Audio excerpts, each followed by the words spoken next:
Robin Roberts was way better than you remember, if you remember him at all.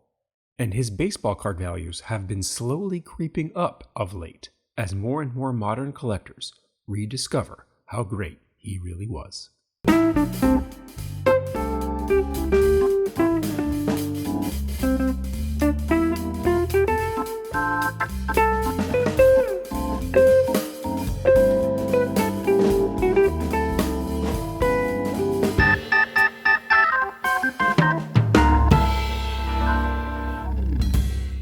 Like many players of his era, Robin Roberts delayed his start in baseball to serve in World War II. After returning from service, he went to college to play not baseball, but basketball, where he was the captain of the Michigan State basketball team. He eventually tried out for the baseball team too, and became a pitcher because, well, that's what the coach needed at the time. A few months later, he was signed by the Phillies. Roberts was a bonus baby, meaning that his signing bonus was large enough that the Phillies had to put him on the roster for a minimum of 2 years. And so, he made his debut in June of 1948 and never looked back. He debuted in baseball a bit too late for the Bowman Gum Company to include him in their 1948 set of bubblegum cards, which only included 2 Phillies players, as detailed all the way back in episode 7. And so his rookie card came in the 1949 Bowman set, card number 46. Even though it was his second season in the big leagues. His 1949 Bowman rookie has an all-time record sale of $48,000 for the lone Gem Mint 10 in existence. Ultra-low grade examples aside, Roberts rookies these days are around $200, give or take, for presentable 2s and 3s, $300 to $500 for 4s and 5s. These have been slowly creeping up, a trend likely to continue. 1950 was his breakout year, when he put the team of whiz kids on his back and led them to the pennant. After going 7-9 in 1948 and an even 15-15 in 1949, he won 20 games in 1950, pitching 21 complete games and 5 shutouts. And one of those complete games was the last game of the season, when Roberts pitched a 10-inning complete game to beat the Brooklyn Dodgers at Ebbets Field and clinch the pennant. It was the first of 6 consecutive 20-win seasons, and first of 7 consecutive All-Star nods. His 1950 Bowman card, number 32, is a delightful little portrait in plentiful supply. The all-time record for this card was $5,008 back in 2021, but you can find mid-grade examples all day for around $100, and low-grade cards for as little as $15. He topped himself in 1951, winning 21 games with 22 complete games and 6 shutouts.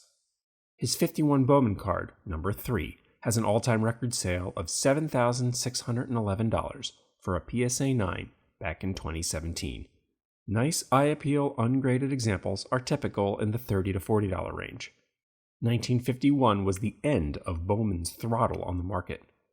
Not only was Topps developing their set, but Roberts was also included in the 1951 Burke Ross Parade of Champions set, a card which is much more rare, but no more expensive, with nice examples selling regularly in the $30 to $40 range. I've never had the opportunity or excuse to pick up any of the Burke Ross cards, but I think I'll get into them eventually. 1952 is when Roberts really matured as a pitcher, and sadly, it was as the Phillies were slumping into some bad years of baseball. In 1952, Roberts went 28-7, with 30 complete games and 330 innings pitched. Heroic numbers and unheard of today. With Topps exploding onto the market, there were even more baseball card options that year. His 52 Topps card, number 59, comes in 2 variations, a blackback and a redback. The all-time record sale was $2,541 back in 2008 for a PSA 8. No 10s exist, just like the 50 and 51 Bowmans. Nice examples can be had for around the $75 mark, which is an absolute bargain if you ask me. The blackbacks are a bit more rare, and so are usually a few bucks more. Bowman was still fighting for market share in 52, and so you also have the option of the 52 Bowman card, number 4, and Burke Ross was still manufacturing their Parade of Champions set, which also included Roberts. 1953 was arguably his best year. He went 23-16, pitching for a faltering club, but threw 33 complete games and a career-high 346 total innings. To give context, in 2023, Logan Webb led all of baseball with only 216 innings pitched. Robin Roberts blew past that mark by more than 14 complete games. Just remarkable endurance. 1953 was also the year Bowman tried to sue Topps into oblivion and force the players to honor their exclusive card deals. Hint, it didn't work. Roberts only appeared in the Bowman set in 1953 and continued to be a Bowman exclusive player until Topps finally sank their battleship in 1956. 1953 Bowman Color, number 65, shows an intense Roberts just before the windup. Like the other Roberts cards, save the lone rookie. No 10s exist. The all-time record for a 9 is $7,031 all the way back in 2005. This one is mine, and it needs an upgrade. I'll need about $80 for a nice one, and I'm always on the lookout for the right card. 1954 and 55 were both 23-game winners again, both eclipsing the 300 innings pitched mark again, and were both all-star seasons again, and were both Bowman exclusive again. The 1954 Bowman card, number 95, tells us what we already know, that he was one of the best young pitchers in the league. And the 1955 Bowman card, number 171, was the last for Bowman, as the more successful Topps decided to just buy the company outright, starting a 35-year run of baseball card exclusivity. 1956 was his last All-Star selection, and the last time he topped the 300 innings pitched mark. He was still dominant, but the Phillies were struggling to play 500 ball, and the run support just wasn't there. Card 180 has the era-correct cartoons to tell us of his accomplishments. Near-mint examples of this card sit at the $100 mark. Only one Gem Mint 10 exists, and it set the all-time record for this card when it sold back in 2017 for $3,721. His 1957 Topps card, number 15, gives a fairly clear rundown of his most successful years. The Phillies just barely made it to 500 on the year, the last time they'd see that mark in a while. Roberts continued to be the ace they needed him to be, but the team just got worse and worse. Despite his great pitching, the Phillies won only 69 games in 1958, 64 games in 1959, only 59 games in 1960 when Roberts lost his WizKids buddy Richie Ashburn to the Cubs, and then they went a dismal 47 wins and 107 losses in 1961. Roberts had lost a bit of the fire on his fastball, and it was clear that he and the Phillies needed to part ways and the club needed to rebuild with younger players.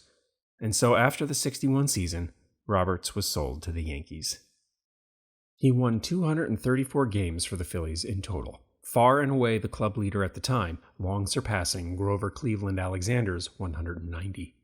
He remains second on that list today, only having been passed by Steve Carlton. He is also the record holder for most consecutive opening day starts with a single ball club, with 12. Even though his career wasn't over, the Phillies immediately retired his number 36, the first number ever retired by the club, and just like that, he was off to the Yankees. But he only played a few spring games for them, didn't make the roster, and was ultimately released before the start of the 62 season, never having played an official game. That resulted in this phantom card, the 1962 Topps number 243. Look carefully, and you see the team listed as the Yankees, even though he never played for them, and he is still very obviously wearing Phillies pinstripes in the photo. He would sign with Baltimore in May of that year, and went on to pitch for the Orioles in the twilight of his career, giving us these cards from 63, 64, and 65. In 1965, Roberts took a young rookie pitcher under his wing and taught him to fly, knowing that he was training his replacement. That young pitcher was Jim Palmer, who did indeed replace Roberts in the Orioles' rotation. Not wanting to pitch out of the bullpen, Roberts requested his release and signed with the Astros, giving us this card, his last. He did pitch briefly for the Cubs at the end of the 1966 season, but was bounced out of the majors shortly thereafter, so didn't get a card with them. In retirement, he coached collegiate ball at the University of South Florida, ran an exhibition basketball team, and owned a seafood company in Philadelphia. He was elected to the Hall of Fame in 1976, the first player to take their place in Cooperstown wearing a Phillies cap. He finished with 286 career wins, and had the Phillies not been so epically terrible in the late 50s, he very likely would have crossed the 300-win mark. He is 21st on the all-time list for innings pitched with 4,688, a mark I'm not sure will ever be approached again. His career WAR was 83, 22nd all-time, just behind Nolan Ryan and Steve Carlton. Robin Roberts died in 2010 at the age of 83. His legend in Philadelphia has faded a bit over the years, and Mike Schmidt took over the mantle of greatest Phillies player of all time.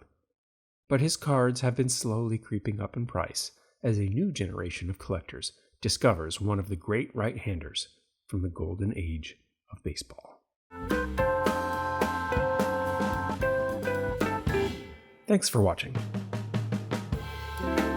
Pick up some Robin Roberts cards before their prices soar.